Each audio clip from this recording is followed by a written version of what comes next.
Hello, everyone. It's Melissa Santana here, your co-host of the Miss Texas Show. Super excited once again to have you. Any opportunity for you to be tuning in. We just always appreciate your support. Today on our show, we are going to have the wonderful guest known as Denise Mercer. Denise is a mother of multiple wonderful children. She is also someone who coaches, so she provides coaching services for others.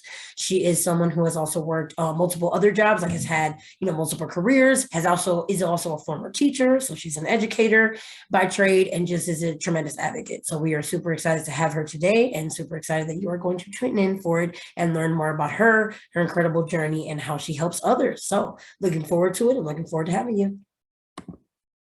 The Ms. Texas Show is a voice of hope for victims, survivors, advocates, and community leaders against gender-based violence to share their stories and resources. We began showcasing life in Texas. Today we are impacting lives not only in Texas, but also around the world. Under our segment Military Time, we run this segment in partnership with the National Veterans Chamber of Commerce. We invite military and veterans who have overcome traumatic events to share their experiences during and after their military service.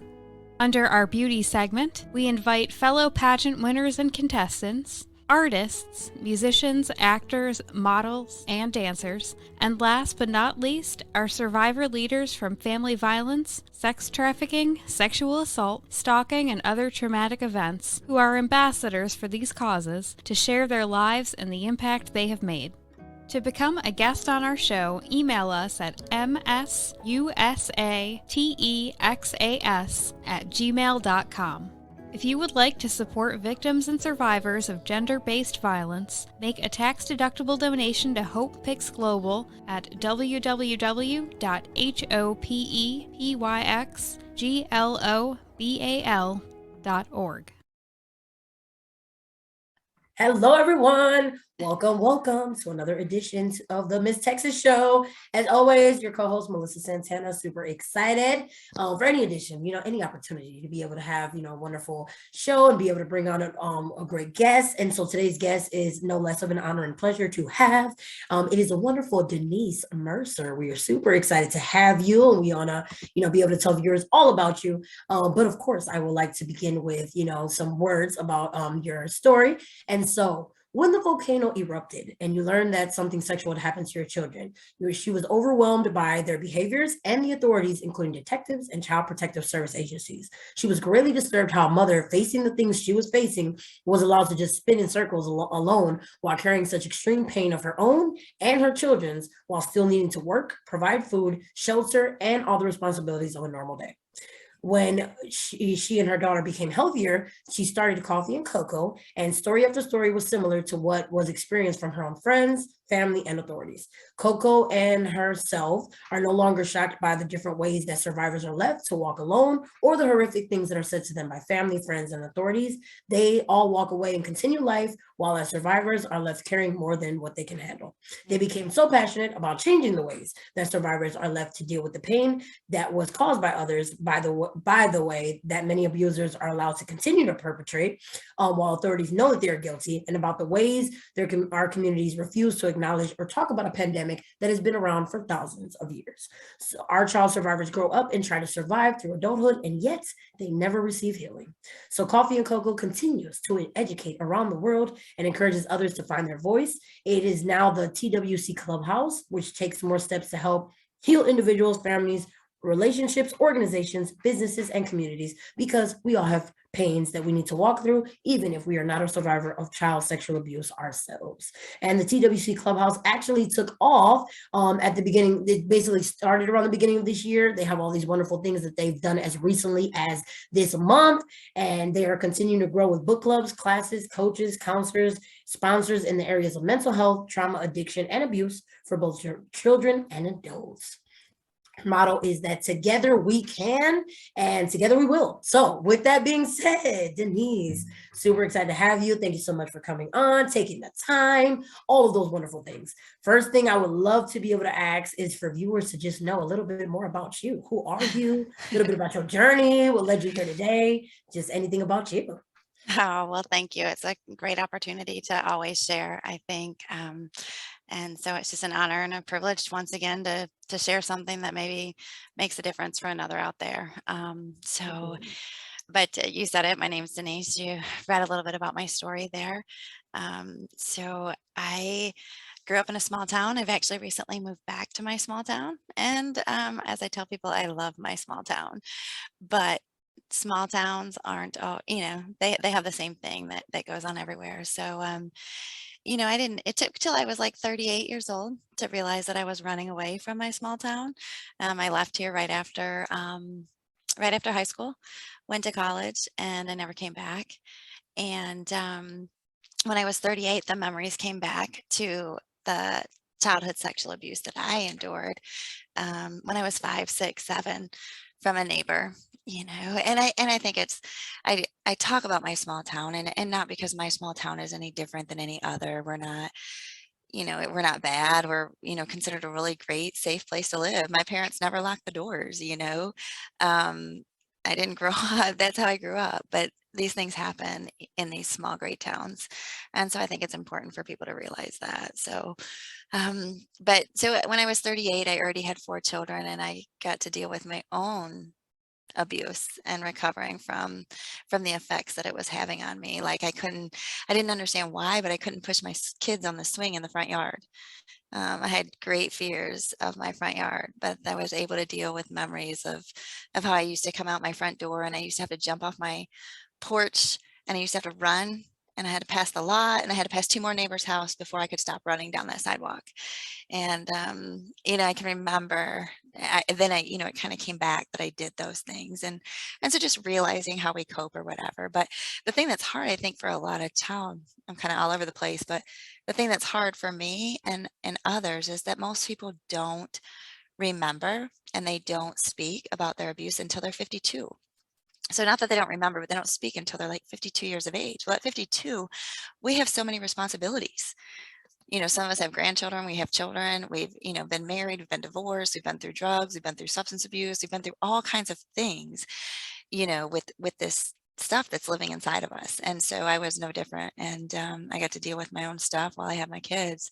And then, like you read, probably about a year or 2 after that, the volcano erupted, and I found out that my children were victims of incest. And that was just the most brutal road I have ever walked through in my life. You described some of it when you were reading earlier. It's a tragedy of what child sexual abuse survivors are put through. And then it just continues on to say that now through Coffee and Cocoa, I've met so many stories, and that's the saddest thing of them all. The stories of what authorities, society, friends, family, people put other survivors through, and it's a shame when we're carrying somebody else's choices, as invisible wounds. So that's all led to what I do today, and that's the topic. And so, but and it was a horrific story, and it's got I used to not be able to talk and share 2 words of my story without crying, and obviously it's a far different story today, and so now we share hope and healing, and that's what I do. Absolutely. Well, thank you so much. And I certainly appreciate that that you shared that, but also, like you said, I'm glad that it is easier, right? Like a little bit easier to be able to say that, but it's definitely not easy overall. Like to have to say these things and not only engage in that conversation. That's why I think it's just so noteworthy and just inspirational that you do this with your daughter, that you now have this team and you do all these great things. But it's definitely not the easiest thing to not only talk about, to admit, but then engage others in as well. And I know for others, something's hard for you. Maybe those who are listening, it might not be the easiest thing to hear about, to talk about, but if you are listening, we definitely applaud you for that, right? Because it's just, even that is just a great first step to even be able to do that. And I thought it was funny that you said you were all over the place, like with your story, because that is actually what I feel like is the experience, though, of many survivors, like you alluded to and mentioned a little bit, is that unfortunately when trauma happens, you don't remember things in this exact chronological order. Like, oh yeah, like everything's exactly what happened when this was the first part, second part. Unfortunately, that is absolutely not what occurs, and it's No, definitely it's not. Our right. brains and our memories are extremely fragmented, and it's difficult for us because we have all those fragments. And, it's kind of like if you retell a story or you reshare a movie, you go to the movies with your friends, you don't go to your friends or your family or whoever, and you don't say, oh, well, this happened. Well, and before that happened, this happened. And, you start from the beginning of that movie or the beginning of that book, as a former teacher, you start with that summary and you start from the beginning, the middle and the end. And our beginning, middle and end is all very confused a lot of times and fragmented and distorted. And it's just an amazing, it's it's hard, but it's also really amazing if you think about it. And I know I had a conversation with one of our personal counselors and one of my children. Actually, it was Coco, and talking about, sometimes your brain won't open doors because it's just not safe. So some memories are not allowed to be opened yet because you're not ready to open them. And it's just an amazing thing that our brains do. And in order to allow us to survive until we come to a point that we can speak. Because so many survivors are in situations where they can't speak.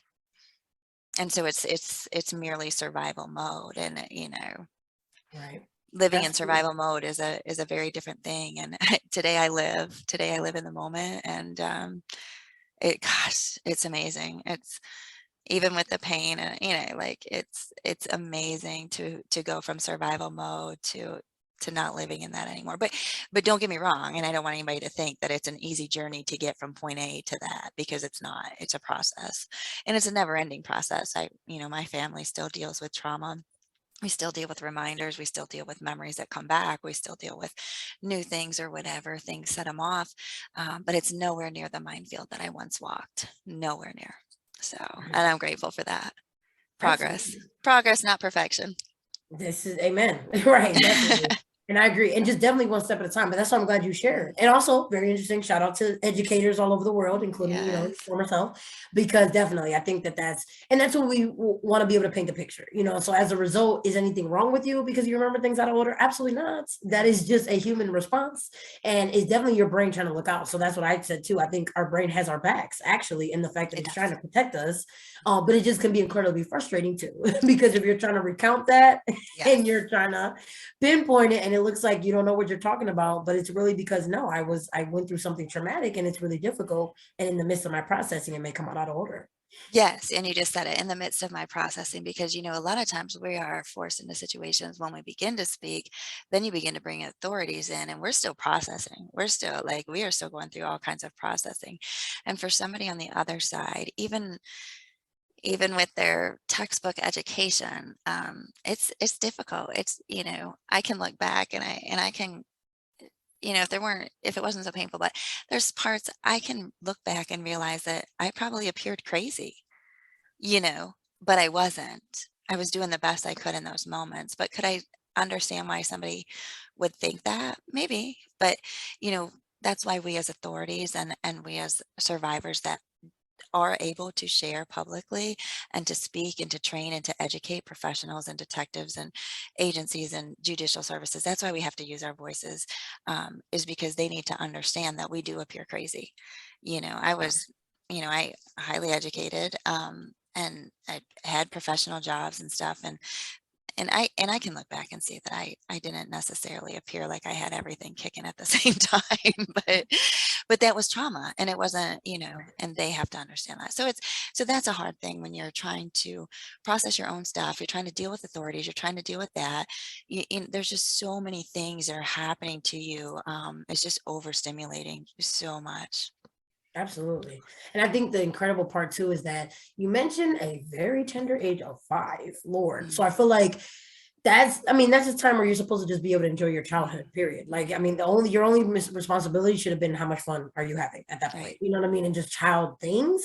So Mhm. that's why it's also just incredibly unfortunate. And I'm glad, like you said, that, yeah, absolutely we should advocate, because the survivors that we're talking about, no survivor deserves to have gone through any of these things. No survivor asks Right. for these things to happen. But at 5, I'm pretty sure you might not even know what was happening. Like there's no way for you to exactly be able to interpret that, maybe even have the language. So Mhm. I think I agree. I think you said it, like, like you wanted to clarify, like it wasn't an easy journey, like to be able to do that. But that's what I wanted to say too, is that yeah, because you jumped from like you mentioned that, but you also mentioned those two different ages, like so 5 and then 38. So like a complete jump. I'm sure a lot of things might have happened in between that, but I think period, it's definitely an incredible journey that you took for it to have started then. So I think it's just like super inspirational that you could even do that, because yeah, I feel like at 5 it's just that should have been your only concern, and unfortunately somebody instead of respecting that saw an opportunity to use somebody that was manipulable because they were a child, and because children usually respect other people, like that's what they're taught to do. They're not taught to not do that, and not to listen. It actually looks worse if they don't. They're usually punished when they don't listen. So Right. And there's actually a lot of things that we teach children that actually keep them vulnerable to predators, because we don't follow it up with different education. absolutely. I know I was expected as a child to respect my teachers. Didn't matter if my teacher was terrible. And like I said, I'm a former public school teacher. So I have respect for teachers, but I had this one that was difficult, and my father's explanation to me was, it was my job to figure out how to get along with her, you know. But I didn't, and he also went in and had a private meeting with with the heads up and stuff, because he did feel that I was right, and he felt like I was being, that things weren't right. So he did. But that's what we're taught as children, is that we're supposed to, and so but we don't teach them that, that there's an exception to that rule. And if your body safety is compromised, then you don't have to. So that, when we have this blanket rule that they're supposed to respect or do these things, we need to give them that way out. Like, unless somebody is, threatening your body safety. And if their body safety is being threatened, then that's a different story. And those adults need to be talked about. So in different ways. So I think a lot of times we give kids, we set them up for these things, and not knowing and not giving them the tools, the resources to equip them to handle it. And then we grow up, and like myself, I didn't know I was an adult. I was I had bachelor's in criminal justice, master's in education. I worked in prison, probation, parole. I've supervised sexual predators. I've had them on my caseload in the prison. I've had them on my caseloads in the probation department. So, and then to be faced as the mother, like, I didn't even know what to do. Like, I don't even know how to report this. I don't really know how to report because I didn't see it. I didn't know. Like, we have no training in our society on how to handle this as a child, as an adult, and we don't, it's not that we don't have any. We don't have a large effort. And even as a former public school teacher, I was just sharing this in another interview. As a former public school teacher, my first training on mandated reporting was after I'd been a school teacher for 10 years. No, no. So here it was a part of my job, and I was required to do this by law, but really I was never given the skills or the abilities or the training. And then when I was given it, I was given it one time. Right. It's not revisited. So that's what, it's not that there isn't the training out there, and it's not, there is training out there and it is available, but we as a society and we as organizations don't take it with the level of seriousness that we need to. And when you're talking, 1 in 4 and 1 in 6 victims, like, this is hurting, a quarter of our population, a third of our population, and we don't have more of a priority on this. That's what I find just so unreal. And the fact that it's been happening for thousands and thousands of years, to me, we've swept it under the rug and just said this is something that we're willing to deal with as a society. Right. I agree. Because definitely the alternative, because of course, once we know about it, we have to do something about it. And for many, they would rather not. We would not like have to take that action. And it's definitely easy for those who haven't experienced it. But unfortunately, some of the people who don't do things about it have, like, they at least either they have, or like they at least know someone where it's happened to them. Because like you mentioned, with those kind of numbers, we know at least someone that has either been affected by it. Right? And That's why I say you may not. The only thing is you don't know that you know. We right. all know somebody. We know Mhm. somebody that's affected. And this is my other thing that I say. If you look at, some of the statistics, it depends. I was talking with an interview in New Zealand, and she was quoting 1 in 3, and um, sometimes 1 in 4 is used to say 1 in 4 girls and 1 in 6 boys.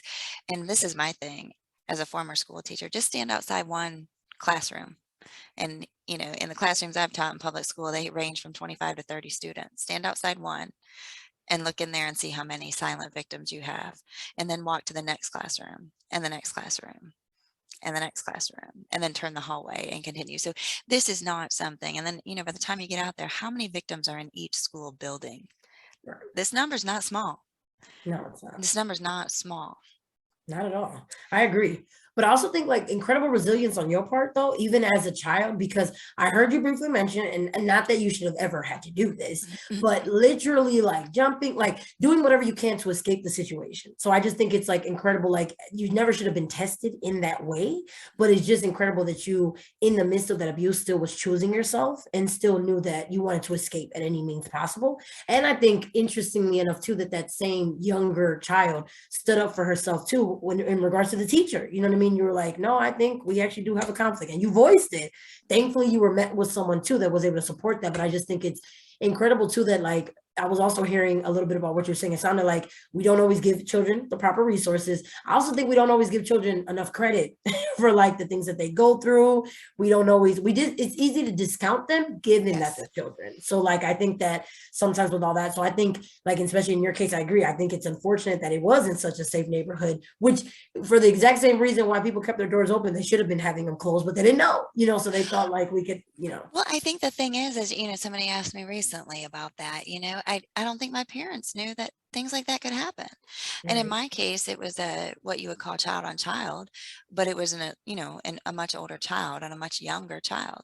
And that much older child was aware of what they were doing. And so I was the younger child. And so that's something that we don't talk about either. And that is even more underreported, which is child on child sexual abuse. And I just don't think people hear it and realize that it happens as much as it does. I don't think my parents would have, I don't think it was ever on their radar to think that something like that could happen in our little small town where you don't even lock the doors, you leave the keys in the car, and like that was how we lived. Like, and it wasn't just how we lived, it was just I mean, I felt, I think everyone for the most part felt extremely safe. But yet this is where, silence, just like silence for a victim, silence keeps us locked up. I don't care if you're a victim or not a victim. Silence as a society keeps us locked up. And the longer we choose to be silent on this subject, silence is doing nothing. You're complacent with it, and you're accepting that this is what it is. So we are aware that it happens. We've been told about the gymnasts. Society as a whole has been told about our U.S. gymnasts and how they reported, and yet even after they reported, it was filed and more victims. Society knows about the problems in the Catholic churches or the Boy Scout organizations or different churches or coaches or teachers or police officers. We know these things. They make the headline news. So we choose to stay silent. And, it's like what I was talking about survival mode. To me, society lives in survival mode. And I tell you what, I don't want to be like most of society. And I'm not willing to be there. And I once was there, and I've lived in that survival mode. And when you come out of survival mode and you make it into living, like I wouldn't trade my life for anything. And Coco said it best. Coco's like, I don't want to go through it again. In the 5th grade, she was 10 years old. And she said, I don't want to have to go through it again, but I wouldn't change anything because it made me who I am, and I agree. I wouldn't change any bit of my story. I've accepted the good, the bad, the ugly, the yucky. Do parts of it still make me cry? Yeah. Do I have struggle spots with some things? Absolutely. But I wouldn't trade, because the freedom that I live with today to be who I am and to say who I am and to have the boundaries that I have, the ability to say no, the ability that I have to have the choices I do, you can't take that away from me. And most of all, you can't take away my peace and my joy. And, so I don't know. I just rambled on about a whole bunch. And I'm glad you did, because I agree. Those are gems, and it needed to be shared. And no, and I totally. And what I was thinking was, it is incredibly powerful to be able to shatter that silence, because I agree. It can definitely be. It literally creates its own prison, unfortunately, when you're in the silence. And yeah, that is what I was gonna have you touch on. I was gonna ask, like, when did you break the silence? Like when did you start? When did your freedom, begin? But I was gonna ask you about that as well. But I see you had a thought also. I did, and I just lost it, but it's no big deal. Obviously, it wasn't important. I have lots of those. Hope it'll come back. Well, I know what it was. A lot of people think that by talking about it, we're going to scare kids. Yeah. No, we're not. We're educating children. We're educating children, and we we practice fire drills. We practice tornado drills. We even practice lockdown drills. And the chances are greater that they're going to be a victim of child sexual abuse or sexual assault in some time of their life. And we don't practice how to handle that. Very little. So, and I'm not saying anything. I don't want anybody to go through a fire or anything else, but you know, we're willing to practice. We're willing to put in fire drills monthly for children. We're willing to put in lockdown drills monthly. My child was terrified his first lockdown drill. He said, "Mama, they made me hide in the bathroom because people were in the hallways with guns." He thought they were really out there. So we're willing to put, 35-year-olds in a bathroom that have no idea what's happening so that we can teach them what to do if we have a mass shooter or something, but we're not willing to talk about this subject. And the reason is because adults are afraid of this subject. One of my favorite things to talk about, and one of the things that I offer in the TWC Clubhouse is intimacy after abuse, and relationships, and boundaries, and family, and just the different levels of intimacy, not just physical intimacy, but emotional, mental, spiritual intimacy and stuff. And so we as adults are afraid of those subjects, and it's hard for us to have unless we're having them in joking ways. So we don't know. We just don't know. Oh, Absolutely. but you asked me about the prison. It was Oh yeah. 38, Shattering. 30, 38 when I got to when the memories came back. Mm. 38 years old, and then and even as recent as it was February 15th of 2022. What are we in right now? I just had one of the worst experiences with like flashbacks, and I relived my trauma February 15th for a couple hours, and it was brutal. It was brutal. I knew what was happening. It just like the body keeps a score. I knew what I was going through, but I was literally using the words that I probably said, or not said, but that I probably thought in those moments.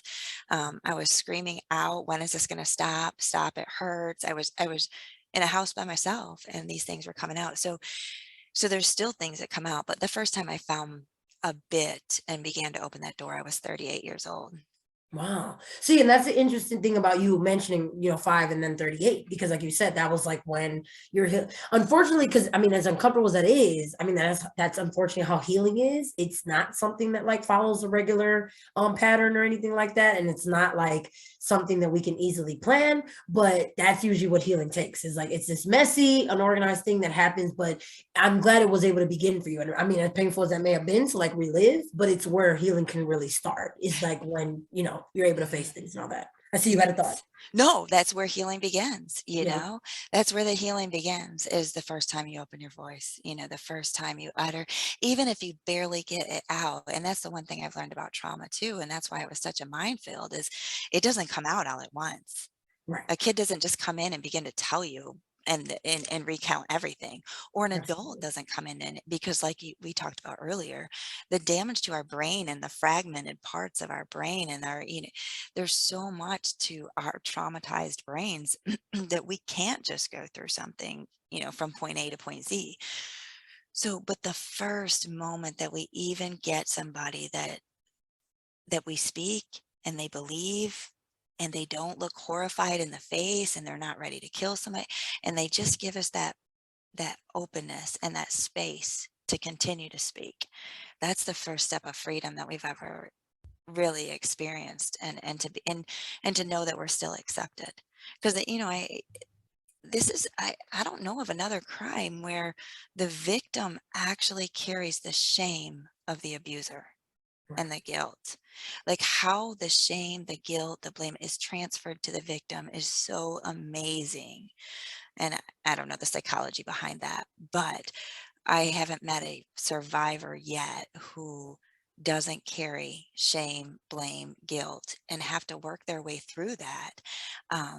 And that shame was never ours to give back. Never ours.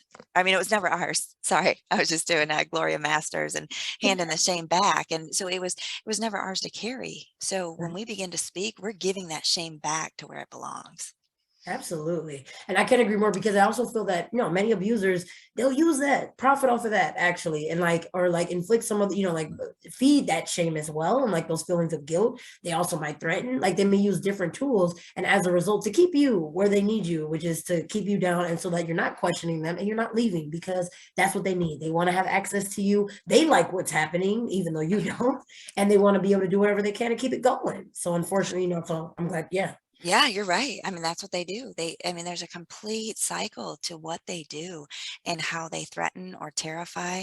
I mean, I have literally had a child who chose to, in the second grade, sit by themselves at lunch because they were terrified of being shot through the windows of the school. I've had a child who was terrified to go out on the playground because there was only one pole to hide behind. And they were terrified that their abuser was coming to shoot them on a playground. You try to learn math or basic reading when you're worried about who's going to kill you at lunch. It doesn't happen. And so therefore you create, now an educational problem on top of it, or you create cracks in the foundational skills of your education. So we've had a lot of damage to education as a result of this.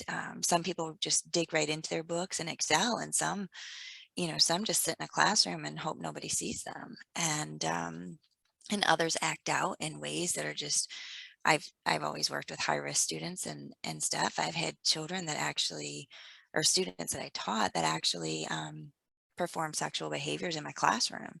I was at a very high risk and alternative type placement and dealt with psychiatric treatment facility placements back and forth and stuff, but that's the severity of what they do. So and it's horrific, and people don't realize, I think the majority of people don't realize that our children suffer as they do, but I Right. think the majority of people don't realize that our adults suffer as they do. you Mhm. know and it's just sad. We're here together on this earth, and things like this divide us. But if anything I say today makes the biggest difference, speaking about this and talking about this actually brings comfort and safety.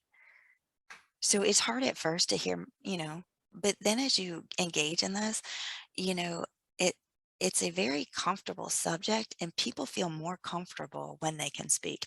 We've set up tables as coffee and cocoa outside of restaurants in the town we used to live in and stuff, and it never failed. We'd always have a survivor come, and they would love and they would share. Right. And so we've actually shed tears, like standing outside restaurants selling coffee and cocoa t-shirts and mugs. And so when people know they have a safe place to share, healing can happen. And Right. that's what the TWC Clubhouse is a place for healing to happen in the group setting, not to take anything away from our one-to-one counselors. Those are important too. Right. Absolutely. And I think what's interesting about what you said is that you've also become, obviously, you said that like an adult who helps others. Like, and unfortunately, there have been so many adults who, because of fear or whatever reason it may be, have not always shown up for others. And that was actually another question I wanted to ask you was that I know you mentioned that one time you shared the complaint you had when you were younger about the teacher. And I think it was your father that like finally like kind of, believed you and like did something about it, which is always nice that somebody showed up for you because that's what a lot of us sometimes need, somebody to show up for them. I'm curious, like, as someone who shows up for others clearly on a regular basis, dedicates all their time to this, who are the people that showed up for you? Was there anyone that showed up for you when you were growing up? Like, did you have any great mentors as well? Or, like, unfortunately, did that not exist for you? This might be a trouble spot for me. I'll try to keep my emotions in check, but I guess, most people that know me know that my dad was my hero. But there's a story behind that as well. My dad wasn't always my hero.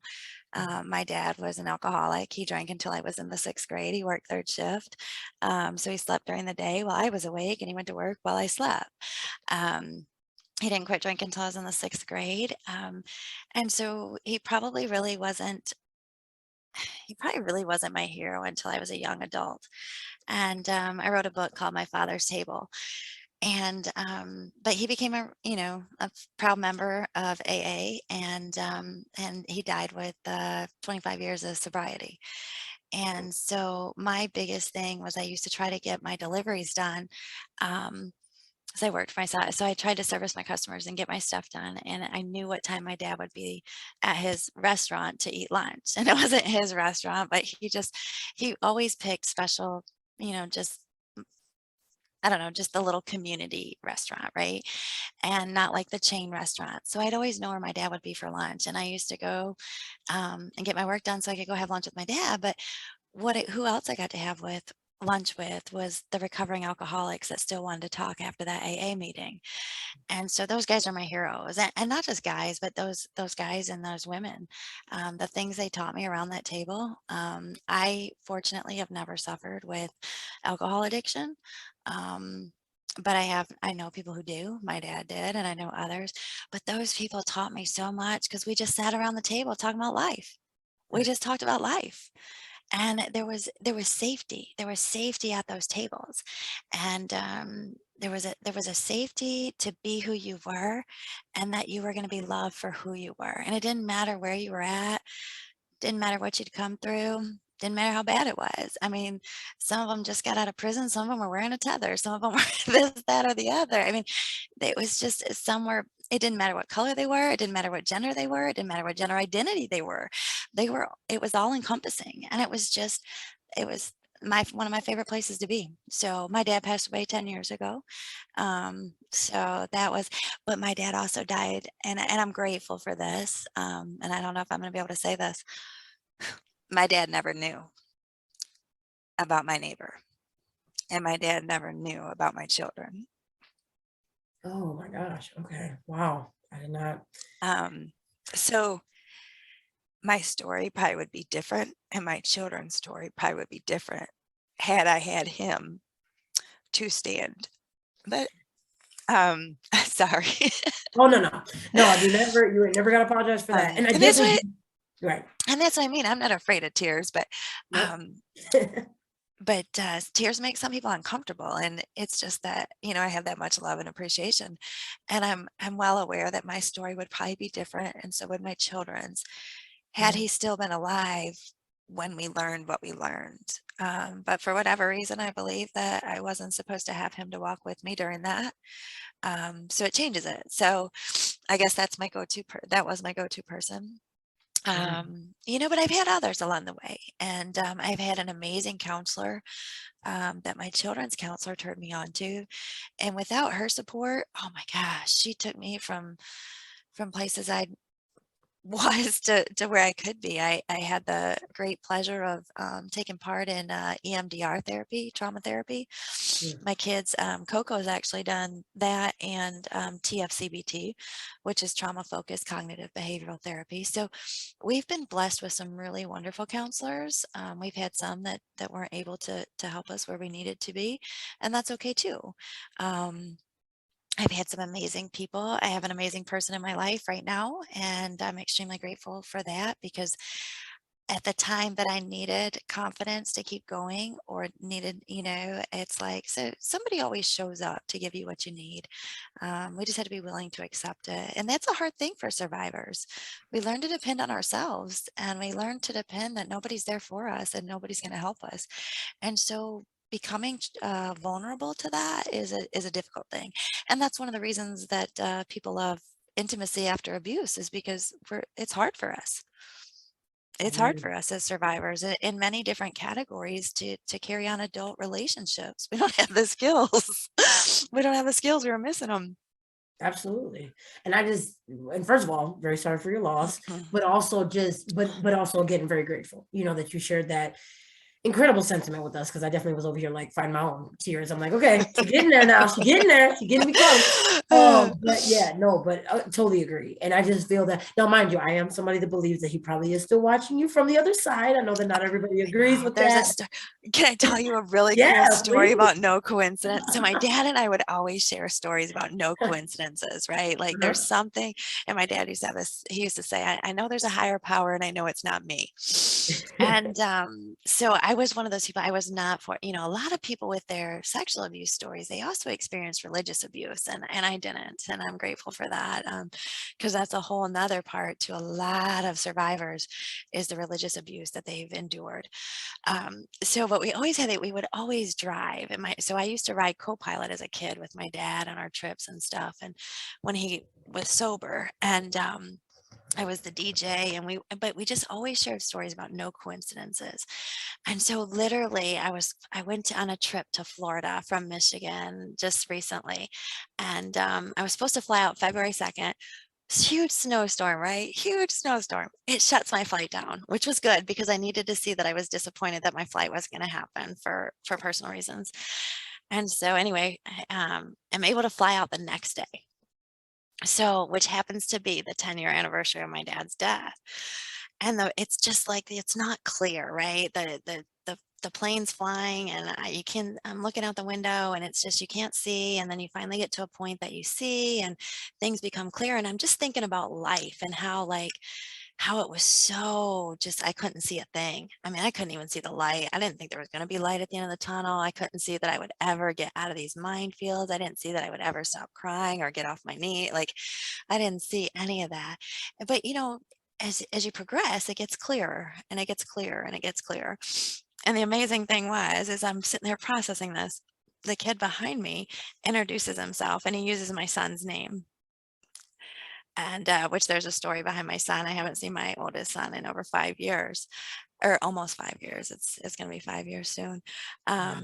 So he said his name and introduced it, and he used my son's name. And then the people next to me said they were going to Carl's house, which was my dad's name. And I'm like, I just had to kind of shake my head. There's no coincidence that I ended up on this flight on the 10-year Right. anniversary, thinking about vision and clarity, hearing my son's name, hearing my dad's name. Like, there's something bigger than me. But those are the reminders, like you said, you believe he's still watching down. Those are the reminders that keep me going. And there's always been something that just a little bit of hope that kept me like pulling through those trenches and not just survivors of CSA, but people in life, that little bit of hope that we hold on to get to the next step. And so that moment there was just a reminder to me that everything that I'm doing right now in this moment is exactly where I'm supposed to be, and it's all right on track. And I may not be able to see it clear as clear, but it will become clearer. So, just keep Oh, following, keep stepping, and there's no absolutely. coincidence. There's no coincidence to us matching up, to us, sharing, to somebody listening, to what Right. resonates. There's no coincidence. I agree. See, that's what I'm like, your legacy lives on. His legacy definitely lives on, Dad, because and definitely I hope these absolutely rest in peacefully. But it's like those incredible messages that you're able to like still keep, and of course I'm sure it's super, we would love to have a lot of people that are no longer with us. We would love to still have them like physically, but even if we can't, like to still be able to hold on to that is just incredible. And I just think it is super heartwarming, but I also love that you did get that validation, which I think I agree was not a coincidence. I definitely agree it You're wasn't. right. So yes, definitely. But I think that's the wonderful thing about the work that you do, which you definitely just like I said, mentioned there briefly. I think it's amazing that you do. Like I said, you're now a person who provides inspiring messages to others. You show up for others. You're able to help them with their process, and things that they do. And I think you mentioned a little bit, like I heard the counseling and things like that. But what helped you to get over here? You're on the other side now. Now you're helping other people. Like you've been able to turn your pain into purpose. Like what helped you to get there? To this part. I think it's just taking the next right step. There's no straight answer in this stuff. It's healing looks like an absolute I'll, I'll keep it clean. It looks like an absolute mess. Right. And just as much, it's the most chaotic thing. And it's like, and it's 4 steps forward, 2 steps back. Sometimes it's 1 step forward and 3 steps back. And that's okay. And if you're a survivor listening, or if you're somebody who loves a survivor and you get frustrated by their actions, it's okay. Our backward steps, don't worry. They just, they take us. I still lay down in my bed. That's my thing. I have to time out and I cover up, kind of like my cocoon of safety. And you can probably find me doing that probably at least 10 minutes of the day. Right. I just need that moment to lay down and lay flat and cover up with blankets, because it brings me back to a grounded sense. That's just something I need. I don't know why. But I think this is the thing that I never expected. You know, coffee and cocoa happened because Coco, when she was 8, she wanted everyone else, when she first started to speak, she wanted everyone else to have a Miss Rebecca, which was the name of her counselor. And so coffee and cocoa really is about Coco. I'm just there because Coco is too afraid to do it by herself yet. I thought I was getting the boot like a year ago, but she wasn't ready. But um, and so coffee and cocoa, you know, our big goal is between myself, and she's now 14, we spread education and awareness about child sexual abuse. We try to have comfortable conversations just like this around a tough subject. We try to educate the community and let people know that us survivors are, you don't have to fear us. You don't have to fear our stories. You don't have to feel sorry for us. Just walk with us. Just let us know that you know, support us, believe us, and you're proud of us. You know, it takes, you know, we've talked about people being threatened with their lives, and what it takes for us to break through that fear that the perpetrator instills in us to get to a point of speaking is so huge. There's so much fear placed upon us.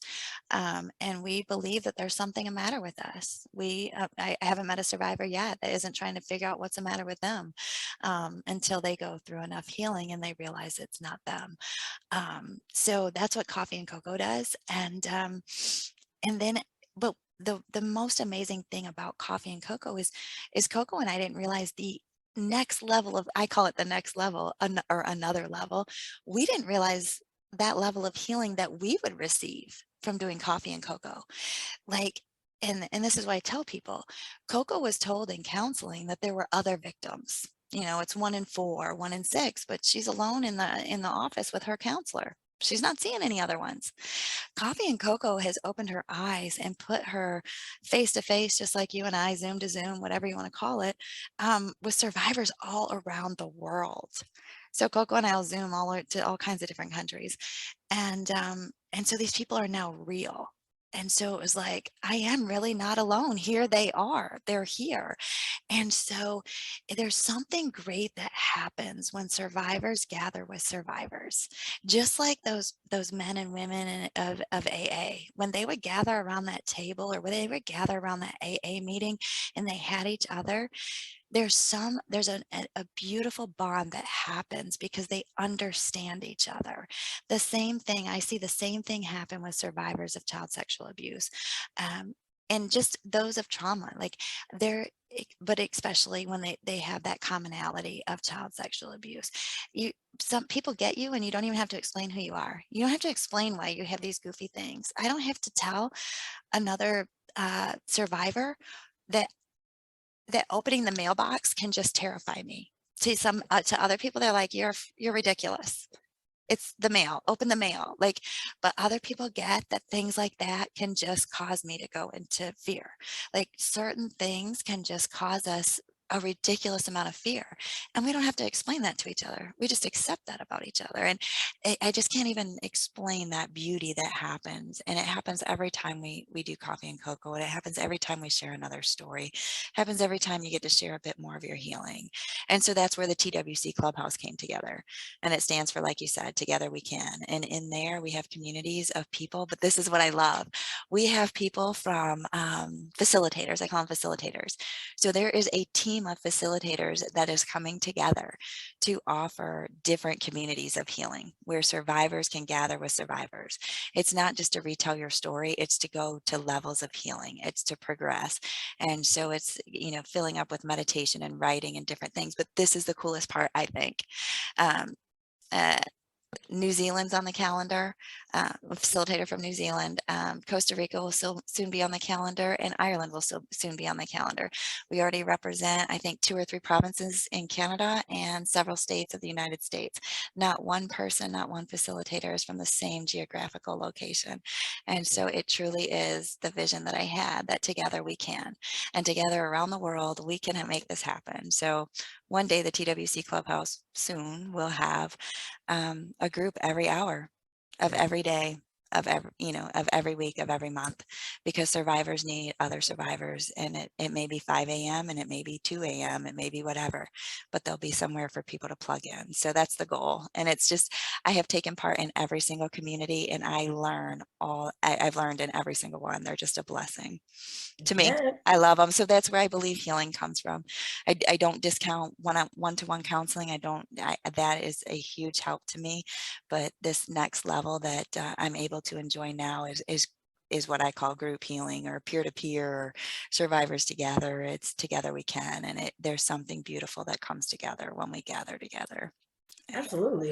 And I just think too, that's what we should do in our lifetime, right? Like we should just continue to unlock new levels of potential. We should be able to graduate to other areas. And so like for us to be able to do that, I think absolutely, like we may start off with one resource and then we realize that, we can do more with others. And then I think too, I agree. There's something, of course, incredibly beautiful and wonderful about being in community with others, especially because that's often what survivors hear, is that they're by themselves, that nobody else is going through this, and that you're going through this alone. And that, especially if you're getting threats from your abuser, like the main thing they profit off of is that you believe that you are by yourself and that nobody cares about you, because that is what's going to help them to keep you down.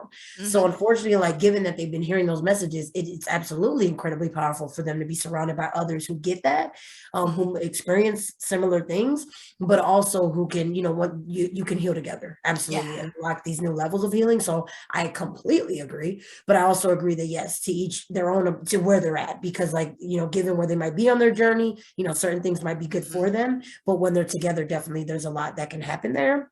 There's a lot of healing that can happen, and there's a lot of growth that can happen too, knowing that, you're surrounded. But also, I think it also provides another thing that you mentioned a couple of times during this interview, which was security. It provides that safety and security. And that's a thing too, that a lot of survivors got robbed and they did, were stripped from. And so when you can bring that back to them and be able to provide that safe space, it's just wonderful things that can occur there. But I also got the idea that I'm sure it inspires many of them to then maybe even lead their own groups or do other things. So that's why, like, it's just so great that it gives them back again what they did not have, and that confidence to do whatever it is, to either own their lives, to help other people with their lives, to do whatever, just because unfortunately that's probably not what you were thinking while you were receiving that abuse.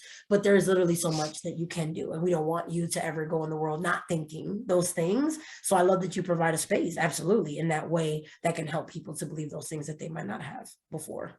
Yeah. Well, thank you so much for saying it. It's so wonderful to see it coming together, and to have had the support to keep pushing it. So we just kind of did, we're last month, or this March was pretty much our dry run month. And so we had different people that were participating in the groups, and stuff. So I think it's great. $47 a month, and you can plug in. I think currently there's 8 hours a week that people can plug into, and that's only going to continue to grow.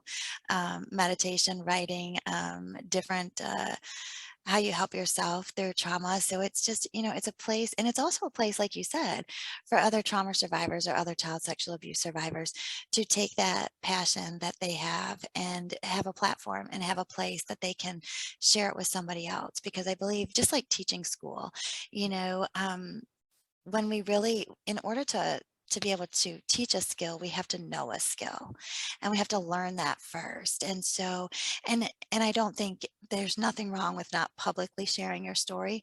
If you never go public with your story, that's okay too. And it doesn't matter where you're at on your healing journey. As I said, many child victims, if they ever speak, it takes until they're 52, and unfortunately some take it to the grave. And that's the reality too. So it doesn't matter where you're at, it doesn't matter what choices you've made, it doesn't, you are the best you. And where you're at, wherever that is where we're going to love you from, and where we hope that you find the same love for us in the clubhouse. So, but you can go over to twcclubhouse.com and join up. I think, I can't even believe it. I know that my healing, my counseling bills used to be $800 a month, and they were cut in half because I paid cash. So they should have been $1,600 a month. But healing was a priority to me, and I worked 3 jobs in order to do that. So because I knew that my children would be affected by what had happened. And for a lot of it, I didn't even know what happened to them. It took years, and I still learned things that happened to them that I didn't know. So it's a lifetime Absolutely, process. always. But that was going to be my next question. How can everybody get plugged in if they want to learn? But also, what about with you? So if anybody, wants to connect with you, do you also have your own, or like, anything's ways to connect? I do. I offer one-to-one counseling or not coaching.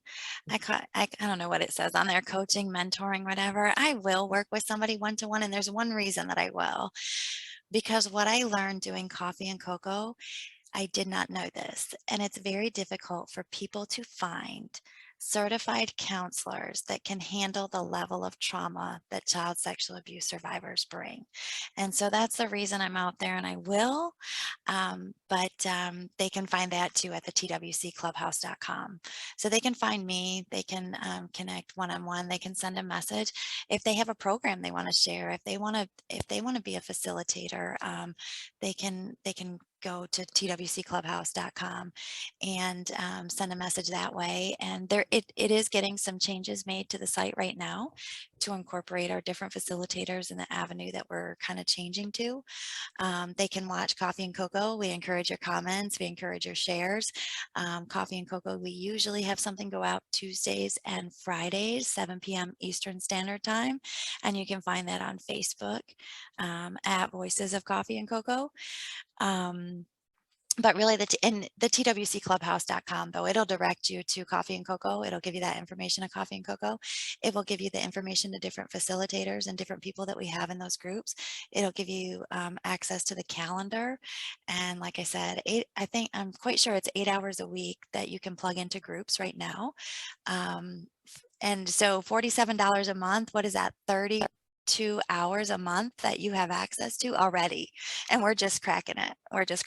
So I already know several more hours that are coming on there, just trying to work out and hammer down those dates and stuff. So I mean, 32 hours a month, I'm excited for survivors. I'm excited that it's just going to be, I'm excited. I can't even say Absolutely, it. as you should be. I No, am. definitely. I And I am. It's agree. just beautiful. And it's beautiful to see the people come together and share and grow and learn. And, you know, Do all that. and the other thing is just the amazing team that's coming together to facilitate.